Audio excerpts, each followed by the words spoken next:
मैं Shoaib Mohammad, assistant professor government law college Bundi. आज हम बात करेंगे मुस्लिम लॉ के एक टॉपिक इद्दत के बारे में कि इद्दत क्या होती है, इद्दत की अवधि कितनी होती है और इद्दत की अवधि में पति और पत्नी के क्या अधिकार और क्या कर्तव्य होते हैं। इद्दत की परिभाषा की हम बात करें तो इद्दत is the period during which it is incumbent upon a woman whose marriage has been dissolved by divorce or death of her husband to remain in seclusion and to abstain from marrying another husband. The most approved definition of iddat is the term by the completion of which a new marriage is rendered lawful. Iddat is described as a period during which a woman is prohibited from marrying again after the dissolution of her first marriage. यानी कि इद्दत वह अवधि है जिसमें स्त्री के विवाह का पति की मृत्यु या तलाक द्वारा विच्छेद हो गया हो, उसे एकांत में रहना और दूसरे पुरुष से विवाह न करना अनिवार्य है। यानी जब एक स्त्री का अपनी पति से विवाह विच्छेद हो गया है, चाहे वो पति की मृत्यु के द्वारा हो या तलाक के द्वारा हो, तो उसे कुछ पीरियड के अंतर्गत एकांत में रहना होता है और इस पीरियड के अंतर्गत वो किसी दूसरे पुरुष से विवाह नहीं कर सकती। मुस्लिम विधि में जब कोई विवाह विच्छेद या पति की मृत्यु के कारण विघटन हो जाता है विवाह का, तो स्त्री कुछ समय तक पुनः विवाह नहीं कर सकती है। इस निश्चित समय को इद्दत कहा जाता है। यानी कि जब एक पत्नी जो होती है उसका अपनी पति से विवाह विच्छेद हो गया है या पति की मृत्यु हो गई है, तो वह एक निश्चित समय तक वो एकांत में रहती है, वो किसी अन्य पुरुष से विवाह नहीं करती। उस एकांत पीरियड को ही इद्दत कहा जाता है। Ameer Ali says that it is an interval which the woman is bound to observe between the termination by death और divorce of one matrimonial alliance and the commencement of another. Ameer Ali का कथन है कि यह मृत्यु या तलाक द्वारा एक वैवाहिक संबंध की समाप्ति और दूसरे के आरंभ के बीच ऐसा अंतराल है जिसका पालन करना स्त्री के लिए अनिवार्य है। यानी एक विवाह का जब समाप्त हो जाती है तो उसको कुछ समय तक का जो समय होता है वो अकेले गुजारना पड़ता है। उस समय में वो शादी किसी अन्य पुरुष से विवाह नहीं कर सकती और उसके लिए उस पीरियड का जो एकांत में रहती है उसका पालन करना अनिवार्य है। The object of iddat is to ascertain the pregnancy of the wife so as to avoid confusion of parentage। यानी कि इद्दत का जो उद्देश्य है वो क्या उद्देश्य है कि यह निश्चित करना होता है कि क्या स्त्री पति से गर्भवती है अथवा नहीं, जिससे कि मृत्यु अथवा विवाह विच्छेद के पश्चात उत्पन्न हुई संतान की पैतृकता में भ्रम पैदा न हो। ये जो एकांत का पीरियड होता है ये इसलिए होता है ताकि ये पता किया जा सके पत्नी स्त्री जो है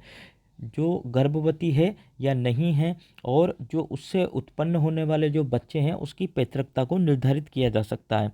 तो इद्दत का पीरियड बहुत महत्वपूर्ण हो जाता है। किसको? एक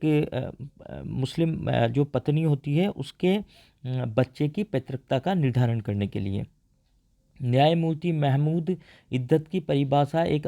ऐसी अवधि के रूप में करते हैं जिसका पूरा कर देना नए विवाह को वैध बना देता है। यानी अगर इद्दत की अवधि को किसी स्त्री के द्वारा पूरा कर लिया जाता है और वो नया विवाह करती है तो उसको वैध बना देता है, यानी वो विवाह मान्य होता है इद्दत की अवधि के बाद जो विवाह किया जाता है।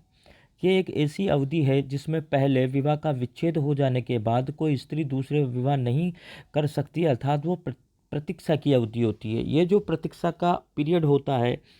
विवाह का विघटन होने के बाद, चाहे वो विवाह विच्छेद के द्वारा हो या फिर वो पति की मृत्यु के द्वारा हो, तो इस इद्दत पीरियड के अंदर एक मुस्लिम जो महिला होती है वो अन्य किसी पुरुष से विवाह नहीं कर सकती। अब हम बात करते हैं कि ड्यूरेशन ऑफ इद्दत पीरियड की ड्यूरेशन क्या होती है। इद्दत ऑफ विडोहुड यानी विधवा की इद्दत क्या होती है। When a person dies leaving a widow the she is prohibited from marrying before the expiration of 4 month and 10 days। यानी कि when a person dies leaving a widow, एक व्यक्ति अपनी पत्नी को विधवा करके मर जाता है तब उसकी पत्नी जो होती है किसी अन्य पुरुष से विवाह नहीं कर सकती 4 महीने और 10 दिन तक। तो ये तो पति की मृत्यु के पास पश्चात विवाह एक जो महिला होती है उसका जो इद्दत का पीरियड होता है वो 4 महीने 10 दिन हो गया। इद्दत of pregnant women, if the widow is pregnant at the death of her husband, यदि पत्नी थी वो प्रेग्नेंट थी उसके पति की मृत्यु के समय, द इद्दत will not terminate until delivery of miscarriage, यानी इद्दत का जो पीरियड है वो 4 महीने 10 दिन का नहीं होगा, ये पीरियड बढ़ जाएगा। कहाँ तक बढ़ेगा? जब तक कि उस पत्नी की डिलीवरी नहीं हो जाती या उसका मिसकैरियज नहीं हो जाता। If the delivery or its miscarriage comes before 4 months and 10 days, the remaining period will have to be observe. यदि डिलीवरी और उसका मिसकैरियज जो होता है वो 4 महीने या 10 दिन से पहले ही हो जाता है, सपोज 3 महीने में ही हो गया, तो उसको उसके बावजूद भी जो बाकी का जो 1 महीना 10 दिन का जो इद्दत का पीरियड उसका बचा हुआ है उसको पूरा करना पड़ेगा। यानी कि जब पति की मृत्यु से विवाह की समाप्ति हो, जब कोई व्यक्ति विधवा पत्नी छोड़कर मरे तो विधवा को 4 महीने 10 दिन की अवधि खत्म होने से पहले विवाह करना मना है, यानी उसको 4 महीने 10 दिन का इद्दत का पीरियड पूरा करना ही पड़ेगा। यदि पति के मरने के समय उसकी विधवा गर्भवती है तो बच्चा होने या गर्भपात हो जाने तक इद्दत समाप्त नहीं होती है। यदि 4 महीने 10 दिन की अवधि समाप्त होने से पहले बच्चा या गर्भपात हो जाए तो भी बाकी जो 4 महीने 10 दिन में से जितना भी समय बच रहा है वो बाकी की अवधि उसको इद्दत के रूप में पूरी करनी पड़ेगी। उदाहरण के लिए जैसे कि त की बीबी त के मरने के पहले गर्भवती है, त के मरने के 3 महीने बाद उसके बच्चा हो जाता है, तो उसको बाकी जो 1 महीना 10 दिन की अवधि होती है वो उसको इद्दत के रूप में पूरी करनी पड़ेगी। अब दूसरा जो महत्वपूर्ण बिंदु है वो है इद्दत ऑफ तलाक, यानी तलाक के द्वारा अगर किसी महिला का विवाह विच्छेद हो जाता है तो उसको कितना इद्दत का समय उसको इद्दत का समय होगा उसके बारे में। The period of iddat in case of talaq is 3 courses। If the woman is subject to menstruation, otherwise 3 lunar months if the woman is pregnant at the time of divorce, and the iddat will not terminate till delivery। यानी कि the period of iddat in case of talaq is 3 month. तलाक के जो case होगा, पति अपनी पत्नी को तलाक दे देता है तो उस अवधि के अंदर उसका जो तलाक की जो अवधि होगी वो उसके 3 कोर्सेज होगी। If the woman is subject to menstruation,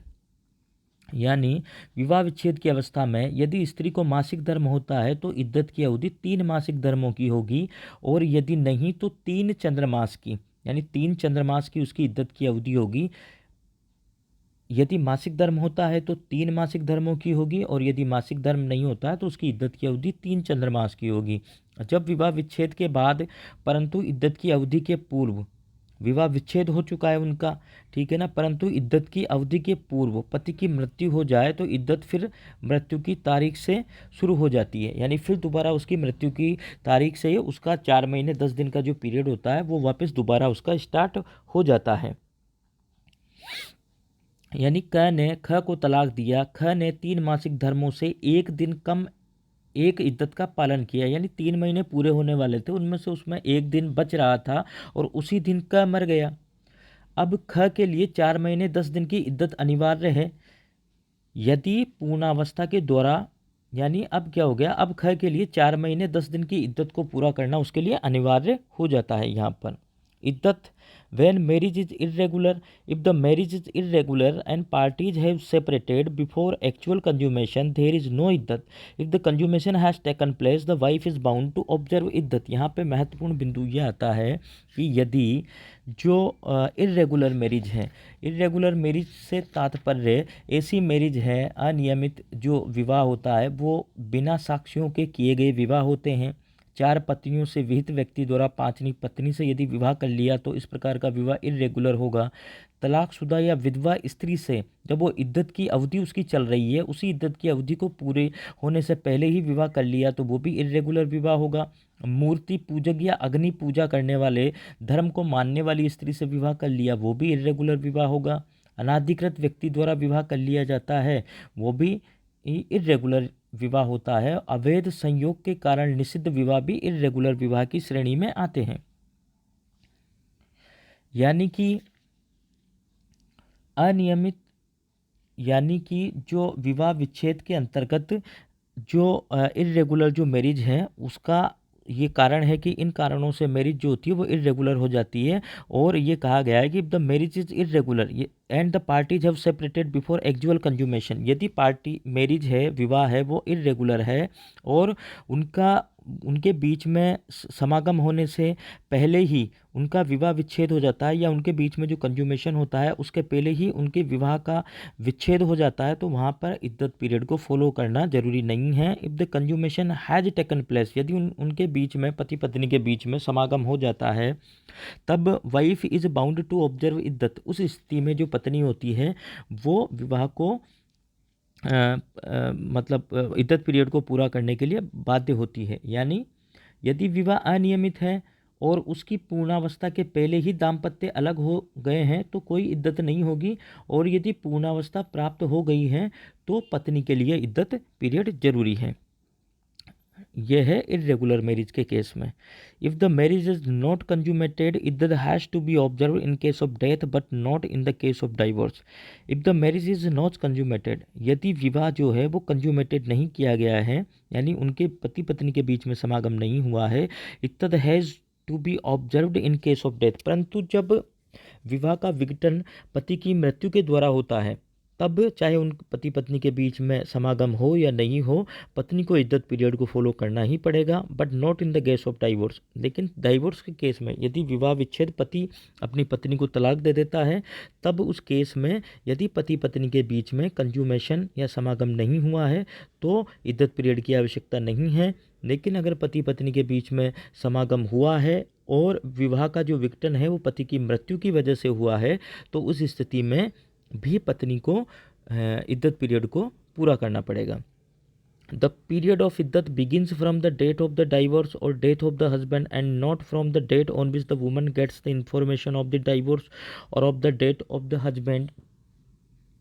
यानी कि पति की मृत्यु के समय से या विवाह विच्छेद की तिथि से ही इद्दत का समय प्रारंभ हो जाता है। जिस समय पति की मृत्यु हुई या जिस समय उसका विवाह विघटन हो गया, विवाह का विच्छेद हो गया, उसी समय से इद्दत का समय प्रारंभ हो जाता है, न कि उस दिन से जबकि स्त्री पति की मृत्यु जबकि उस स्त्री की पति की मृत्यु या विवाह विच्छेद की सूचना पाती है। यहाँ जरूरी नहीं है कि हो सकता है कि स्त्री जो है वो अपनी पति की मृत्यु की सूचना या उसका जो विवाह विच्छेद की सूचना बाद में पाए, तब से पीरियड शुरू नहीं होगा। ये पीरियड इद्दत का तभी से शुरू हो जाएगा जिस दिन उसके पति की मृत्यु हुई थी या उसके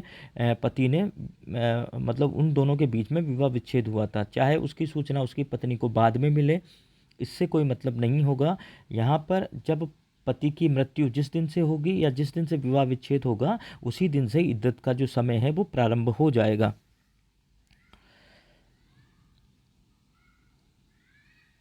if she gets the information after the expiry of the specified terms, she need not observe the required iddat. यानी कि यदि ऐसी सूचना इद्दत के लिए निश्चित अवधि के पश्चात उसे प्राप्त होती है, यानी उसकी जो इद्दत की अवधि है, यदि पति से मृत्यु होती, पति की मृत्यु से उसके विवाह का जो विघटन हुआ है तो 4 महीने 10 दिन, और यदि उसके पति ने उसको विवाह विच्छेद कर दिया है, तलाक दे दिया, उस अवधि के वो अवधि होती है इद्दत की 3 महीने। तो दोनों ही अवस्थाएं गुजर गई है, यानी 4 महीने 10 दिन का समय हो गया है। उसके बाद उसकी पत्नी को पता लग रहा है कि साहब उसका पति की मृत्यु हो गई है या उसके पति ने उसको तलाक दे दिया है, तो ऐसी स्थिति में उसे इद्दत की अवधि का पालन करना आवश्यक नहीं होता। यानी कि पति की मृत्यु के समय या विवाह विच्छेद की तिथि से ही इद्दत का समय प्रारंभ हो जाता है, न कि उस दिन से जबकि स्त्री पति की मृत्यु या विवाह विच्छेद की सूचना को पाती है। यदि ऐसी सूचना इद्दत के लिए निश्चित अवधि के पश्चात या इद्दत की अवधि पूरा होने के पश्चात उसे प्राप्त होती है, तो उस महिला को इद्दत की अवधि का पालन करना आवश्यक नहीं है। ये बिंदु 6 में बताया गया है। अगला जो महत्वपूर्ण बिंदु है वो आता है, where husband had divorced wife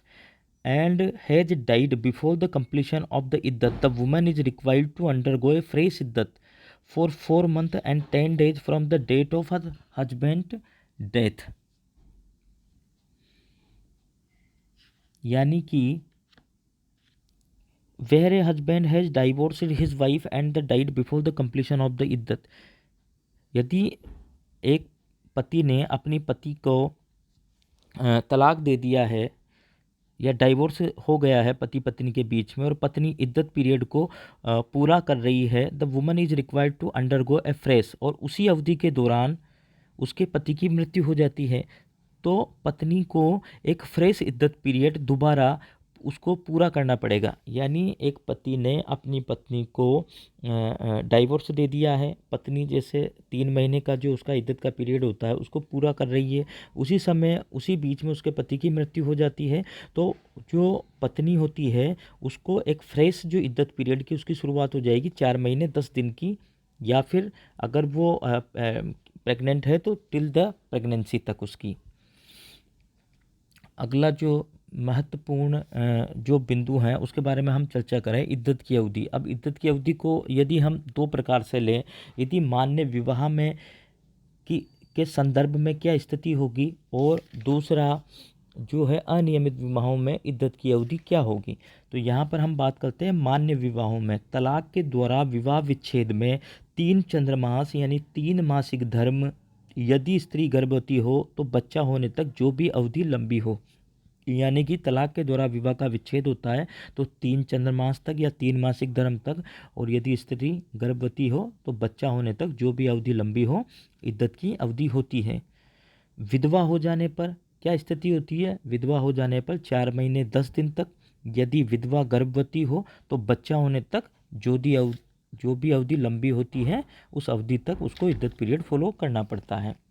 दूसरी सिचुएशन हम देखें कि अनियमित विवाहों की स्थिति में क्या होता है। मृत्यु या विवाह विच्छेद होने पर 3 चंद्रमास या 3 मासिक धर्म, अनियमित विवाह इर्रेगुलर जो विवाह हुए वहाँ पर मृत्यु या विवाह विच्छेद होने पर 3 चंद्रमास या 3 मासिक धर्म तक इद्दत का पालन करना पड़ता है। यदि पत्नी के इद्दत बिताने की अवधि के दौरान पति की मृत्यु हो जाए तो पत्नी की नई इद्दत पति की मृत्यु के समय से प्रारंभ हो जाती है। यानी पत्नी जो है वो इद्दत पीरियड में है और अपना इद्दत पीरियड पूरा कर रही है, उस समय पति की मृत्यु हो जाती है तो उसका एक फ्रेश जो इद्दत का पीरियड है 4 महीने 10 दिन का, वो उसका जो 3 महीने का यहाँ पर मृत्यु या विवाह विच्छेद पे वो 3 महीने का प्रारंभ हो जाता है, क्योंकि यहाँ पर अनियमित विवाह की स्थिति है। अनियमित विवाह की स्थिति में जो इद्दत पीरियड होता है मृत्यु या विवाह विच्छेद होने पर वो 3 मासिक धर्म या 3 चंद्रमास का होता है, और पति के इद्दत बिताने की अवधि के दौरान पति की मृत्यु हो जाए तो पत्नी की नई इद्दत पति की मृत्यु के समय से शुरू हो जाती है, जो कि 3 मासिक धर्म की होगी, क्योंकि यहाँ पर यह अनियमित विवाह की स्थिति है। अब अगला जो महत्वपूर्ण बिंदु है वो हम देखते हैं कि इद्दत की अवधि में अधिकार और कर्तव्य पति और पत्नी के क्या होते हैं। Rights and duties when observing iddat, the following are the rights and duties of the observing iddat, यानी इद्दत के समय क्या अधिकार और कर्तव्य होंगे पति और पत्नी के। If the wife observe iddat the husband is bound to maintain the wife during the period of iddat, यानी यदि पत्नी इद्दत व्यतीत कर रही है तो इद्दत की अवधि में उसके निर्वाह के लिए पति उत्तरदायी होगा। यानी हस्बैंड की ये ड्यूटी बनती है कि वो अपनी पत्नी की इद्दत की जो अवधि है उसमें उसका भरण पोषण करे और उसका ख्याल रखें। दूसरा बिंदु है the wife can not marry another person until completion of her iddat, उसके इद्दत पीरियड पूरे होने से पहले एक जो मुस्लिम महिला होती है वो अन्य विवाह नहीं कर सकती। And if the husband has 4 wife including the divorce one, यदि एक पुरुष के 4 जो पत्नियां हैं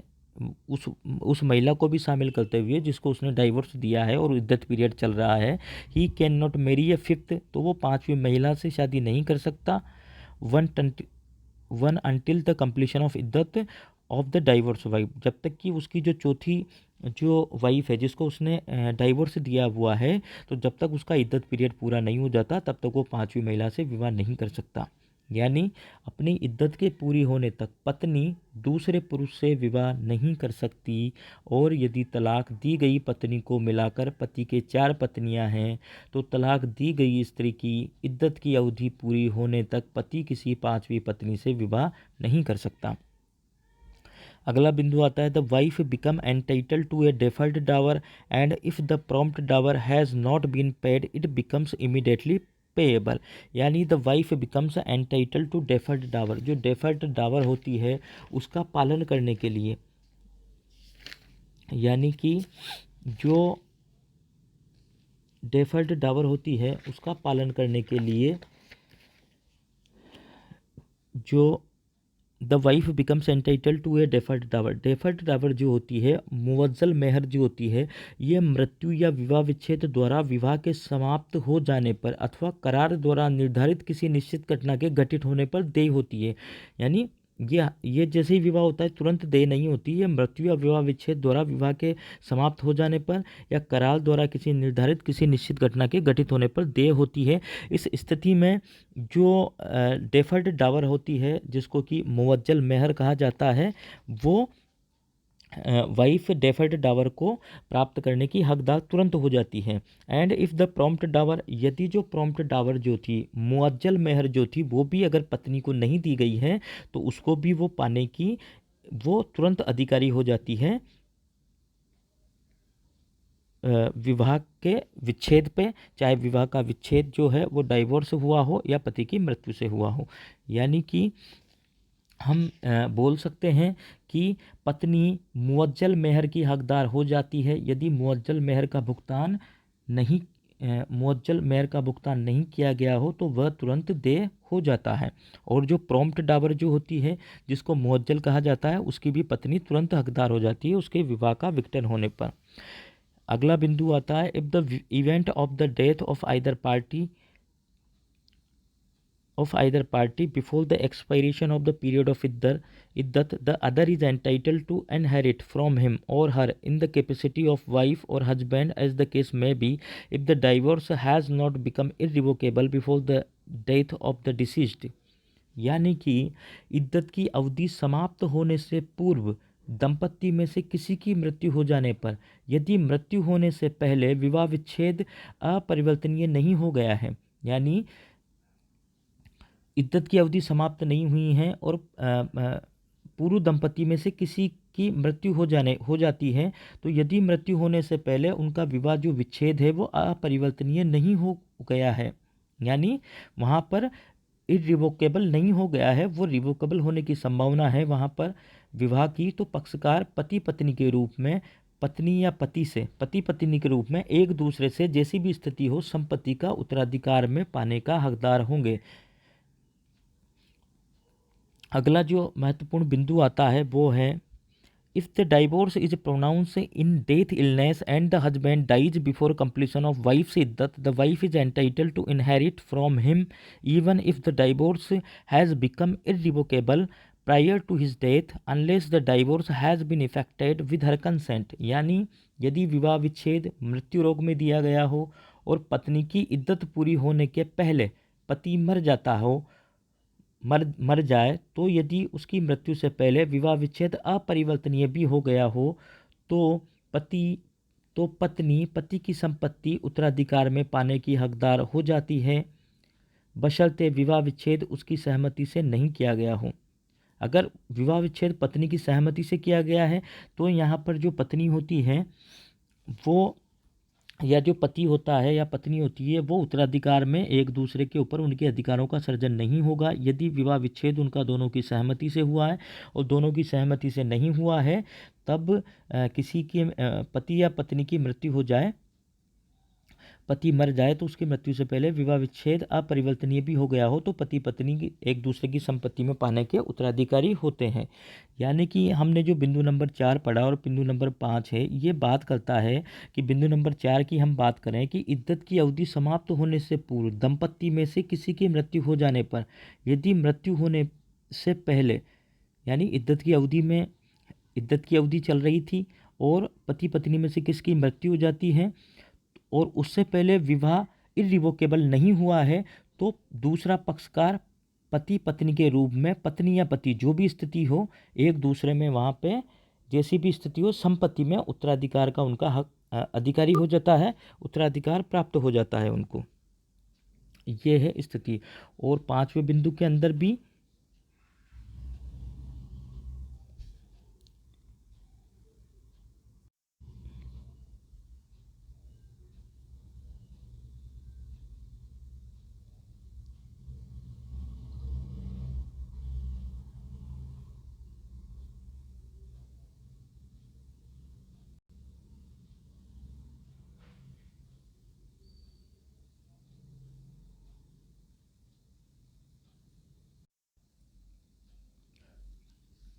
जो 5वां बिंदु है उसमें भी यही कहा गया है कि यदि विवाह विच्छेद मृत्यु रोग में दिया गया हो, यदि विवाह का विच्छेद मृत्यु रोग में हुआ हो और पत्नी की इद्दत पूरी नहीं हो, पति जब मृत्यु की अवस्था में हो, उसने अपने विवाह का विघटन कर दिया हो, अपनी पत्नी को डाइवर्स दे दिया हो और पत्नी की इद्दत की अवधि पूरी नहीं होने के पहले पति मर जाए, तो उसकी मृत्यु से पहले चाहे विवाह इरिवोकेबल भी हो गया हो, विवाह विच्छेद अपरिवर्तनीय भी हो गया हो, तो उस स्थिति में क्या होगा, पत्नी पति की संपत्ति में उत्तराधिकार पाने में हकदार होगी। बशर्त है, यहाँ पे शर्त यह है कि जो पत्नी ने जो विवाह विच्छेद हुआ हो, पत्नी की सहमति से नहीं हुआ हो। धन्यवाद।